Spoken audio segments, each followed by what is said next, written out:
What's up everyone, welcome back to One Strange Adventure. Welcome to the next video. In today's video, can't believe I'm doing this again. Today's video, we're going to be installing a new 48 volt battery system. If you followed us for any length of time, you'll know that we've done this a couple times now. I think we're on system 1, 2, 3, this will be number 4. And we're going to stick with 48 volt. However, today we are switching back to Victron components. If you haven't already, go watch our other video where we installed this EG4 6000 XP. It has been great. I mean, it really has been great. There's a couple of downsides. Now, some of those downsides are that it's an inverter first. And what I mean by that is, it's not like with our Victron Multiplus, when you connect to 50 amp, it basically just becomes like a pass-through. This one doesn't. This one is a 6,000 watt inverter, so it's 3,000 watts per leg, which means that you get 3,000 watts per leg no matter what you're connected to, whether it's battery or the pedestal. So that's kind of a downside for us, because at 50 amps you get 6,000 watts per leg. So I've basically cut the amount of power that I can consume in half all the time. Now you could put another one in there and you could parallel them, and that would give you the 6,000 watts. So that could be solved. The next thing that is kind of a downside to this setup is that you can't run really on anything other than 50 amp. So we go to parks, especially in the Northeast. There's a lot of parks up there that only have 30 amp because they're older. Also, when we go back to Virginia, we typically just plug this in at a friend's house and use a normal outlet. I wouldn't be able to do that. So I have to rely on solar to keep the batteries kind of topped off. And if you're living in it, it gets a little difficult, especially in the summertime. So with that said, we're going to take the EG4 6000 XP out, and we're going to put two 48 volt 3 kVA, which gives you about 2,400 watts per line when you're inverting, but it's a 50 amp pass through when you're not, when you're plugged into 50 amp. Plus, I can actually tell it that I'm on 30 amp and I can do the power assist and all that other good stuff. So Victron has a little bit more flexibility right now. The 6000 XP from EG4 is perfect if you're either on 50 amp or boondocking. One or the other works great. And if you parallel them, be amazing. Now they do have this thing called a charge inverter, or charge verter, and I could do that. And what happens then would be, we would plug the charge verter into the pedestal, and we would just essentially run on batteries all the time. So we could do that too, and that's another workaround, but then I have to run another cord, another cable out, and I just want to have to do all that. So today we're going to take that out. We're going to start installing our Victron components.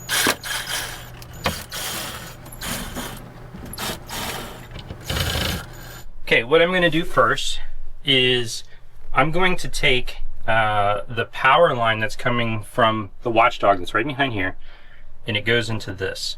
Then this goes to the breaker panel.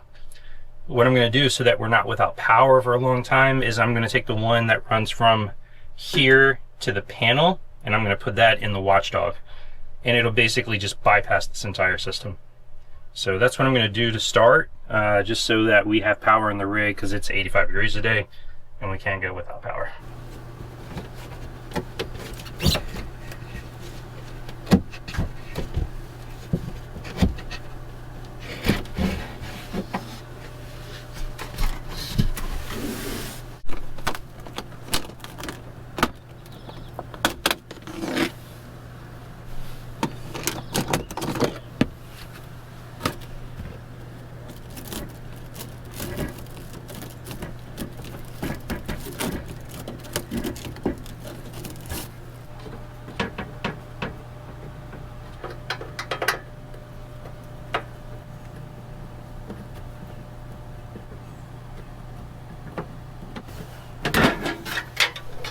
So before we start tearing this apart, I talked about what doesn't work for us. What does work, I love that this thing has the breakers. I love that it's all in one. Here's my solar coming in. Here's the batteries coming in. This is your load. This is your grid. It communicates directly to the batteries. Like, this thing is so close to being perfect. Our goal is to actually work with EG4 at some point. Hopefully they take our feedback and they can make some updates and make like an RV version of this, because we would absolutely love that. Because I would go back to EG4 in a heartbeat. For now, we're going to go with the Victron and it's going to be the exact same system that I had previously. So in terms of the multi-plus 2s, and they're going to be running split phase because at 48 volt they don't make a 2x120, so I can't do parallel. It'll be a split phase, so I'll be limited when I'm inverting, but not as limited when I'm on short power, which is the majority of the time, especially this year since we're staying on the East Coast. Until we can get an updated 6000 XP or whatever they come up with next, we're gonna switch back to the Victron. But we're gonna continue to work with those guys because we want to make the perfect all-in-one system for the RV.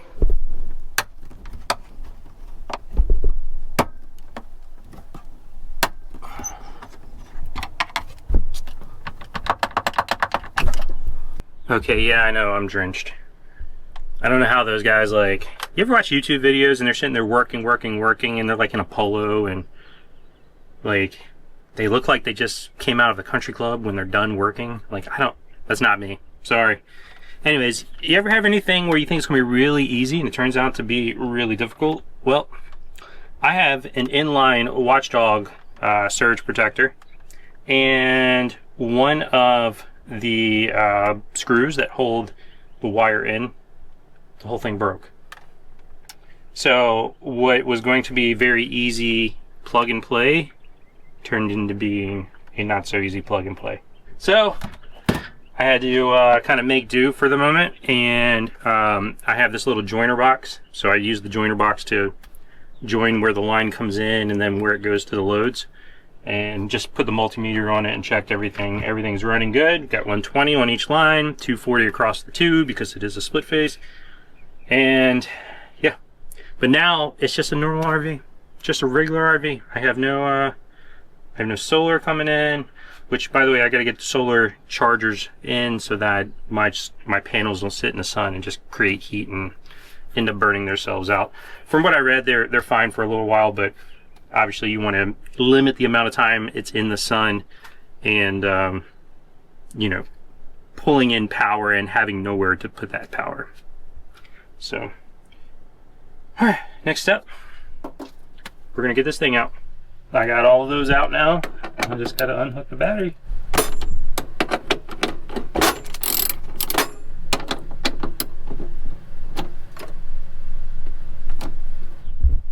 It wasn't that tight. I just couldn't get it with the GoPro in my hand.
That's all out, and now I'm about to take this Lynx distributor out.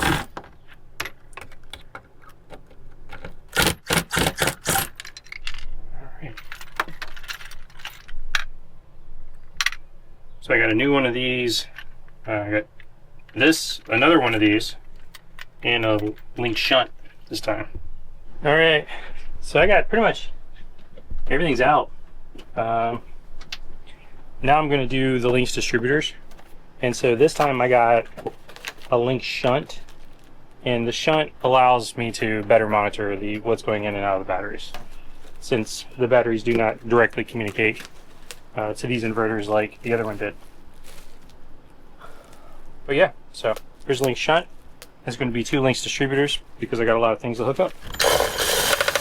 Every time I let her out, she goes over to the and just watches you.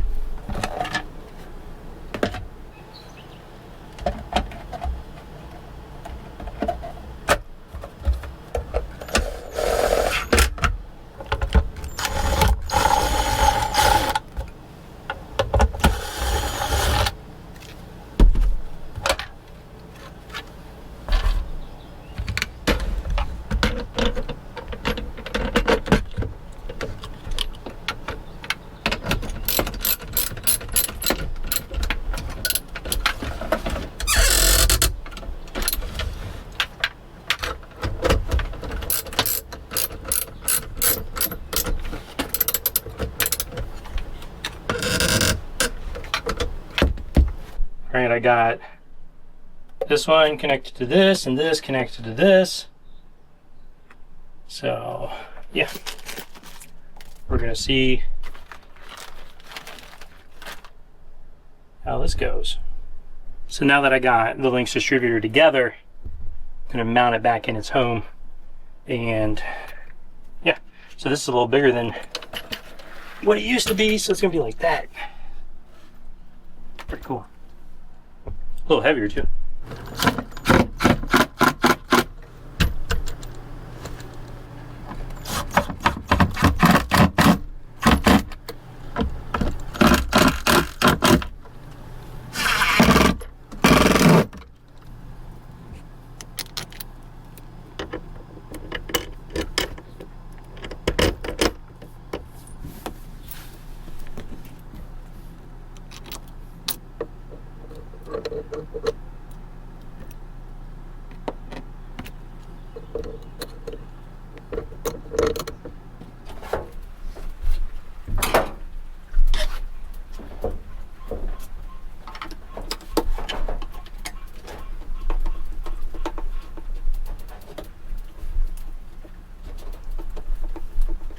So at this point, I have the solar charger in the front bay connected. I've got this grounded to the frame.